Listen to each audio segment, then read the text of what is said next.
Hello chatting chatters, ML7 here. In this video, I'll be chatting about team-ups in Marvel Rivals.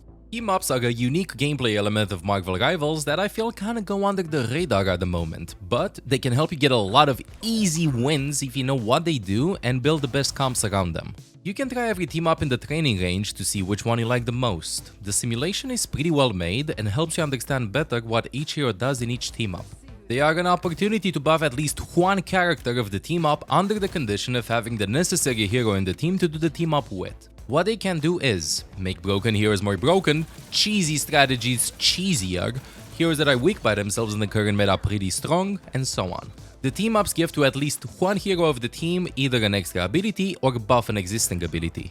Before we dive in, I gotta say that this mechanic makes the game even more exciting because on one hand, it's an extra piece of content that they can add consistently to the game, apart from heroes, maps, and so on, and secondly, they also add another layer of intricacy to the game. You can make weak heroes viable, break meta strategies without having to swap the whole team or waiting for buffs. Okay, now, this part might seem complicated, but it's actually very simple. To create a team-up, or better said to benefit from a team-up, you need the one hero, which I would call the core hero of the team-up, that a team-up is built around, and the other heroes that synergize with them. At this moment, in Marvel Rivals, we have the following types of team-ups. Hero 1 plus Hero 2. Hero 1 buffs Hero 2, or they both get buffed, or Hero 1 plus Hero 2 and or Hero 3. In this case, Hero 1 buffs Hero 2 and 3, or all three of them get buffed. Of course, in the second case, you don't have to have all three heroes to benefit from the team-up, just Hero 1, the core hero, is necessary, plus at least one from Hero 2 or Hero 3. That's the basic explanation for all of them. Now, let's see what they each do and how strong or weak I think that they are. There are 15 team-ups in the game as of its release date. 6 of them require 2 heroes, while 9 of them can be made with 2 or up to 3 heroes. As the game is quite new and I feel like this cool game mechanic hasn't been explored and used yet to its full potential, I won't do a clear tier list of them, but what I will do instead is I'll be putting them into 3 categories based on my in-game experiences with them. And the categories are 1. Needs more, 2. Potential to be broken, and 3. Yes please. Let's start with a needs more one and work our way up to the stronger team-ups. The needs more team-ups are A. Planet X Pals, Groot plus Jeff and or Rocket Raccoon. Jeff the Land Shark and Rocket Raccoon can ride on Groot's shoulders, receiving damage reduction. I've tried using this one in the beta a lot, but I feel like it didn't pay dividends. Yes, I felt a bit safer when I was playing Jeff or Rocket Raccoon by staying on top of Groot's shoulders, but in a fast-paced game like Marvel Rivals, I'd prefer playing a bit split from my teammates to create a soft-off angle and make the enemies choose who to focus. If I wouldn't know where to position myself in fights, I'd probably jump on Groot's shoulders for extra safety, so I definitely recommend doing this when you're starting out. But keep in mind that in the long term, it doesn't feel like it would do that much. It's the cutest team up though, so there's that. B. Voltaic Union, Thor plus Storm and or Captain America. Thor infuses Thor Force into Storm and Captain America, granting them an electrifying enhancement. With an electrifying enhancement, Storm can unleash a lightning barrage. With an electrifying enhancement, Captain America gains a movement boost, and his shield is imbued with thunder power, electrocuting nearby enemies. Both Storm and Captain America get an extra ability that does a bit of extra damage, while Thor gets nothing. The extra damage feels good, but it ain't game-breaking. I wouldn't recommend building a team comp around this team up, and I don't quite see how the extra damage and the movement boost would counter any team comp. This team up would be used more in a scenario in which you'd want to run with Storm or Captain America, and you have to pick between Thor and some other hero. What do you value more? Thor's kit plus the extra damage for your team up partners, or the other hero's kit? Letter C. Gamma Charge. Hulk plus Doctor Strange and or Iron Man. Hulk charges Doctor Strange and Iron Man with gamma radiation. When Doctor Strange uses Maelstrom of Madness, he unleashes a Gamma Maelstrom. That word is very hard for me to say. When Iron Man uses Armor Overdrive, he will initiate a Gamma upgrade. Same as the before discussed one, but there's one difference. The core, Bruce Banner, doesn't get anything, while Doctor Strange and Iron Man get a buffed version of one of their abilities, so not a new ability. This team up is easier to pull off than Voltaic Union as you don't have an extra ability, so the skill ceiling doesn't raise, and, depending on the numbers it brings to the table, might be stronger than Voltaic Union. For choosing this team up, I'd go with the same rationalization as before. If we don't need anything else and want to play these heroes, sure, why not? Lunar Force. Cloak and Dagger can inject light and dark energy into Moon Knight to create a light and dark realm where Moon Knight can become invisible. Moon Knight gets an extra ability in this team up that looks incredibly cool, while Cloak and Dagger just sit there and watch Moon Knight have all the fun. Smiley face. It's on a 30-second cooldown and it lasts a couple of seconds, and essentially, it makes Moon Knight harder to focus in fights, as you can't see him. The thing is, you can kind of deduce where he's playing from, as you can just spam that area to reveal him. So I don't think this one's that strong. It can be annoying to play against though, especially at the beginning of the game. Fastball. Wolverine and Hulk can interact with each other. Once both parties confirm, Hulk can lift Wolverine and press the key to hurl him forward. Honestly, this one looks like the most fun team up. Like, the Planet Expels one was cute and fun, but this one is just pure fun. Hulk just throws Wolverine at the enemies. In order to do so though, both parties have to confirm that they want to do this team up. It's made like this to prevent trolling. Like, Hulk can't just pick up Wolverine whenever he wants and just throw him at the enemies. Careful though, as Hulk can throw you off the map if he wants if you're Wolverine. So if you feel that a bit of tomfoolery is about to go on, don't forget to cancel the ability. Adds extra mobility to Wolverine, but I don't think it's gonna be a problem. Just a fun interaction between the two. Okay, now let's move to the second category. This one's gonna be juicier. The potential to be broken team-ups. The first two I'll be chatting about are the Rebirth team-ups. Ragnarok Rebirth. Hela plus Loki and/or Thor. When Hela lands a final hit in defeating an enemy, she can instantly resurrect Loki and Thor in the respawn phase or grant them bonus health if they're still alive. Cool one, and pretty hard to keep track of during fights, but I feel like you can't quite plan for it to happen. It requires Hela to land the final hit on an enemy, so you have to have amazing aim at the right time and make sure that you secure the kill. That's hella hard to plan for. The second part of the team up will happen more often. I can just imagine the comms. Hela, can you please land your shots so I can get the rest? Thanks. What is my Hela doing? Report Hela!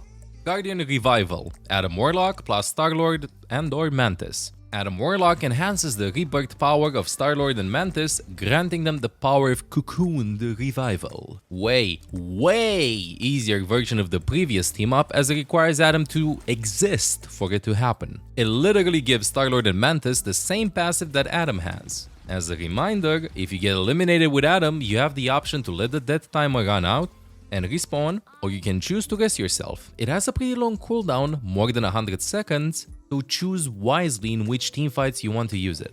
It might seem weak, but with how many things are happening on screen in Marvel Rivals and how many cooldowns there are, it will be pretty painful to keep track if they have rest for themselves or not. I don't view it that strong, as it's more of a passive team up. Moving on, at letter C, Dimensional Shortcut. Magic plus Black Panther and/or Psylocke. When Magic is on the field, Black Panther and Psylocke can tap into Limbo to rewind a few seconds back to a previous position. After passing through Limbo, Black Panther and Psylocke will gain bonus health based on missing health. I think that this team up is underrated, but it has its magic. No? Okay. It probably is the hardest one to use at its maximum potential, as it increases the skill ceiling of both Black Panther and Psylocke. Both heroes that want to get close to enemies, and this team up gives you another escape tool, so learning the right combos with it will take time. A lot of limit testing feeding will be done. My prediction is that initially, this team up will feel weak until we all learn the game, and then it will be a painful experience to play against. But luckily, it can get easily nerfed by just increasing its duration. Symbiote Bond. Venom plus Spider-Man and/or Penny Parker. Venom shares a part of his symbiote with Spider-Man and Penny Parker, activating their symbiote abilities. Spider-Man and Penny Parker can convert the symbiotes into explosive spikes that inflict harm on nearby enemies and relentlessly drive them back. Venom doesn't seem to have very good negotiation skills, as he doesn't get anything from this team-up. But Spider-Man and Penny Parker wouldn't complain, as they get an extra ability. It's on a 30-second cooldown and, as you can see, it does quite a decent amount of damage and adds extra crowd control to their kits, which everybody loves to not play against. Spider-Man is a very combo-heavy hero, and this team-up will come in handy to secure easier and faster eliminations. While for Penny Parker, this will make her a bit more threatening if you get close to her. Definitely this team-up can be used to build a dive team comp with Venom plus Spider-Man, as they both want to dive. Call engages, 3, 2, 1 jump on the enemies, and profit. E.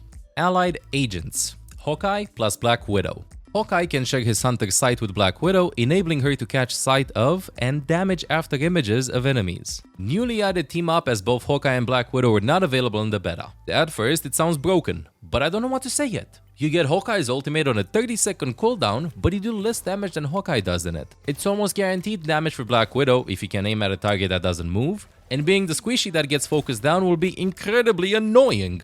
But on the other hand, it forces you to play with two sniper/poke heroes. How strong will the numbers feel like in a real game scenario?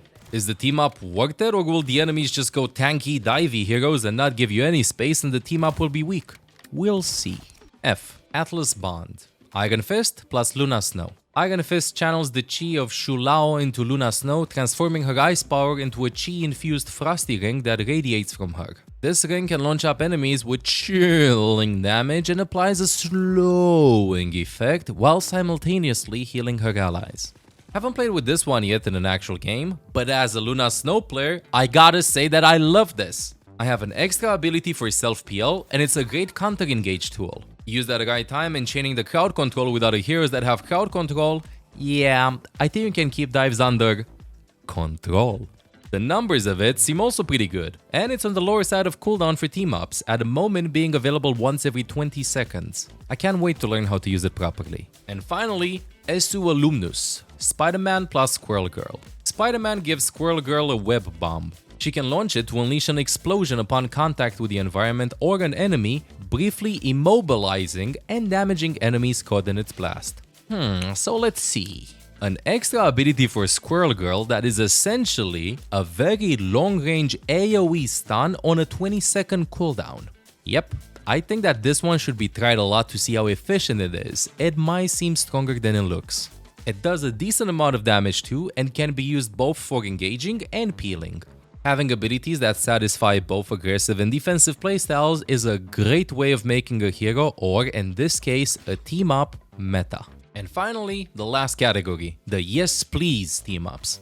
A. Chilling Charisma. Luna Snow plus Namor/Jeff. Luna Snow infuses ice energy into Namor and Jeff the Land Shark, who then can tap into the ice energy to power up abilities at will whenever you can. The most underrated team-up in my opinion, but it has res. Okay, I'll chill with the jokes. Luna Snow doesn't get anything, but Namor and Jeff get a new ability. Namor gets a target that does a lot more damage for a bit, and Jeff's Aqua Burst gets buffed. It does more damage and has a bigger splash radius. This team up will be very effective, especially against heroes that are hard to track in fights because of their mobility, and because they have a small amount of HP. Heroes like Spider-Man, Magic, and so on. You will be able to focus and take them down easier.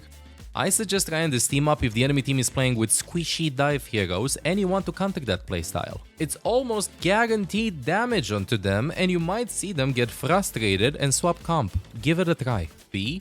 Ammo Overload. Rocket Raccoon plus the Punisher/Winter Soldier. Rocket Raccoon throws an ammo overload device in the target direction. Upon entering the device's range, the Punisher and Winter Soldier receive buffs of infinite ammo and faster firing. I adore this one because the core hero of the team-up, Rocket Raccoon, is the one that gets to be proactive. It requires good understanding of when the teamfights are going to happen, as it's pretty easy to kite and destroy if done at the wrong moment, and lasts for a short time, and it has a pretty long cooldown as well. Use it next to your Punisher or Winter Soldier when the enemies have already used some cooldowns to engage, Venom dived in for example, or even to shred through heroes that are ulting, they might be caught off guard. Timing is key. If you think about it, it's kind of an extra damage boost ultimate for the heroes that benefit from it, as their damage per second increases a ton. Last but not least, Metallic Chaos, Scarlet Witch plus Magneto. Scarlet Witch can infuse Chaos energy into Magneto to enchant his Great Sword. Upon receiving the Chaos energy, Magneto can unleash its full force, striking down enemies with his enchanted Great Sword. This was the most broken team-up in the entire game in the beta. I have nightmares with it. You either had to pick Scarlet Witch plus Magneto or ban one of them. It was literally a must-pick or must-ban team-up. I hope that they nerfed it. What it does is, Magneto gets a new ability that lets him deal a huge amount of damage for a short duration with an enchanted sword. It has great range and a massive hitbox. When this ability was used, you had to focus really hard on avoiding getting spammed or just hide or just dodge. I hope that they nerf this going into the game's release. Still, I do believe that it will be one of the strongest team-ups in the game, as long-range AoE poke is a very safe way of forcing resources from the enemies before the fight even begins. It's also incredibly easy to use. And that wraps it up. Please let me know in the comments what do you think about the team-ups, and if you enjoyed the video, don't forget to like, comment, and subscribe.